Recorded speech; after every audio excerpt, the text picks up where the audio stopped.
Labadiena, mėly Facebook'o draugai, mano YouTube kanalo žiūrovai. Aš esu gydytojas Vytautas Abraitis ir noriu pasisakyti gegužės 12-osios referendumo klausimu, nes net labai raštingi žmonės nesupranta, už ką balsuos. Šitas klausimas klaidingai yra suprantamas kaip referendumas dėl dvigubos pilietybės. Dėmesio, tai joks ne referendumas dėl dvigubos pilietybės. Tai yra referendumas dėl esminių pilietybės klausimų, sprendimo perdavimo iš tautos sprendžiant referendumo būdu į Lietuvos Seimo rankas. Ar supratote? Ir ne prie ko čia dviguba pilietybė.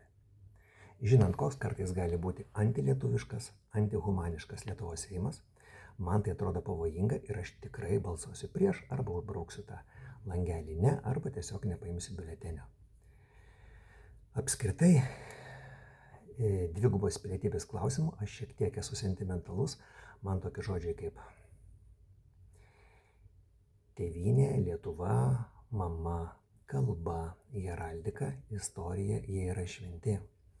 Ir dabartiniam pasaulyje, kada yra, siaučia tiesiog globalizmo virusas ir viskas yra niveliuojama, trinasi bet kokios sienos, yra tiesiog nevaldomas kosmopolitizmas.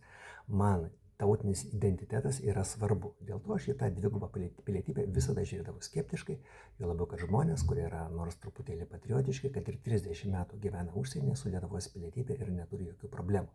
Tačiau niekada neturėjau nieko prieš tos žmonės, kurie kad ir priėmė kitos šalies pilietybę. Mes turim vienu į vieną gyvenimą ir niekas neturi teisės trukdyti žmogui siekti geresnio gyvenimo, jeigu ir tai reikia dėl to atsisakyti pilietybės. Gyvenimas yra vienas. Atvažiuokite, išgersim kavutės, niekad nieko blogo jums nejaučiau. Dar kartą akcentuoju. 12 gegužės ne dėl dvigubos pilietybės balsuosit, bet dėl eilinį kartą tautos pažeminimo, atimant iš jos teisę spręsti pilietybės klausimus referendumu. Spręsti dėl to. Nes gali grupelė žmonių susivienyti, žinant, kad Lietuvoje rinkimuose nedalyvauja ne pusė žmonių, ir labai užgriežtinti referendumą, pavyzdžiui, atimti Lietuvos pilietybę už tai, kad tu išvykai į Lenkiją nusipirkti pigiau lietuviškų sūrelių į Biedronką, arba labai suliberalinti, pavyzdžiui, dėl demografinių problemų sprendimo suteikti Lietuvos pilietybę visiems tadžikam, kurie gimė balandžio mėnesį, nes, pavyzdžiui, balandžio mėnesį gimė pirmasis prieš 100 metų tadžikas gėjus Rustamas Raskendarovas. Taigi, mėly tautiečiai, išgirskite, ką aš pasakiau ir nubalsuokite teisingai iki pasimatymo prie urnų.